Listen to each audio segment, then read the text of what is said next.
6 মে 1976 বাংলাদেশে চীনের রাষ্ট্রদূত চুয়াং ইয়েন, সেনাপ্রধান ও উপপ্রধান সামরিক আইন প্রশাসক মেজর জেনারেল জিয়াউর রহমানের সাক্ষাৎ করেন। 2 ঘণ্টা ব্যাপী বৈঠকে তারা পারস্পরিক স্বার্থ সংশ্লিষ্ট বিষয় নিয়ে আলোচনা করেন। আলোচনাকালে বাংলাদেশ সরকার ও জনগণের প্রতি আন্তরিক সমর্থন জানানোর জন্য চীন সরকার ও জনগণকে ধন্যবাদ জানান জেনারেল জিয়া।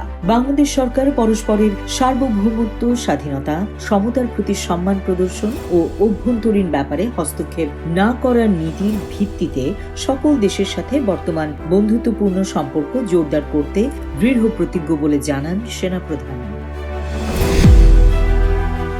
6 মে 1977 সিলেটের এক জনসভায় প্রেসিডেন্ট ও প্রধান সামরিক আইন প্রশাসক মেজর জেনারেল জিয়াউর রহমান বলেন, দেশকে গড়ে তোলার জন্য জনগণের মধ্যে বিরাট জাগরণ সৃষ্টি হয়েছে। এই জাগরণকে সাধারণ মানুষের ভাগ্যোন্নয়নে পুরোপুরি কাজে লাগাতে হবে। তিনি বলেন, জনগণের দৃষ্টিভঙ্গির বিরাট পরিবর্তন সাধিত হয়েছে। খাদ্য ও অন্যান্য দিক দিয়ে দেশকে স্বয়ংসম্পূর্ণ করে গড়ে তোলার জন্য এটিকে আমাদের শক্তিতে রূপান্তরিত করতে হবে। 6 মে 1977 প্রেসিডেন্ট ও প্রধান সামরিক আইন প্রশাসক মেজর জেনারেল জিয়াউর রহমানের উদ্যোগ 15 কোটি টাকা ব্যয়ে ফরিদপুরে একটি নদী গবেষণা ইনস্টিটিউট প্রতিষ্ঠার সিদ্ধান্ত নেয় সরকার। দেশের অর্থনীতি ও জাতীয় জীবনে নদীসমূহের গুরুত্বপূর্ণ ভূমিকার কথা বিবেচনায় নিয়েই এই ইনস্টিটিউট প্রতিষ্ঠার কাজে হাত দেওয়া হয়েছে। 6 মে 1978 শেরেবাংলা নগরে বাস্তুহারাদের এক বিরাট সমাবেশে ভাষণ দানকালে প্রেসিডেন্ট জিয়াউর রহমান বলেন, পল্লীবাসী ও সাধারণ মানুষের ভাগ্যোন্নয়নের ওপরই দেশের অগ্রগতি নির্ভর করছে। তিনি বলেন, কাঙ্ক্ষিত সেই লক্ষ্য অর্জনের জন্য আমাদের সবাইকে নিষ্ঠা ও আন্তরিকভাবে কঠোর পরিশ্রম করে যেতে হবে।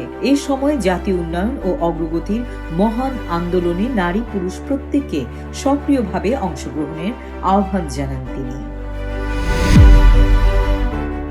6 মে 1980 রাঙ্গুনিয়ার শান্তিনিকেতন গ্রামে সারা দেশ থেকে আসা স্বনির্ভর গ্রাম কর্মীদের 6 দিন ব্যাপী জাতীয় কর্মশালার সমাপনী অধিবেশনে ভাষণ দানকালে প্রেসিডেন্ট জিয়াউর রহমান বলেন, বিভিন্ন খাতে দেশের প্রতিটি গ্রামকে আত্মনির্ভর করে তোলাই স্বনির্ভর গ্রাম সরকার গঠনের মূল লক্ষ্য। তিনি বলেন, আমরা বাংলাদেশের 8.5 কোটি মানুষকে সংগঠিত করে একটি যথার্থ কর্মী বাহিনীতে রূপান্তরিত করতে চাই এবং স্বনির্ভর গ্রাম সরকারের মাধ্যমে 68,000 গ্রামের উন্নতি সাধন করে আমরা এক সমৃদ্ধ অর্থনীতি গড়ে তুলব।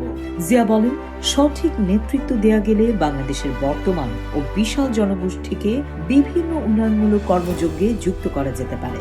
বিপ্লবের বিভিন্ন পর্যায়ের বিষয় উল্লেখ করে তিনি বলেন যে দেশের উন্নয়নের জন্য গৃহীত বিপ্লবী কর্মসূচি নির্দিষ্ট সময়কালের মধ্যেই অবশ্যই বাস্তবায়ন করতে হবে।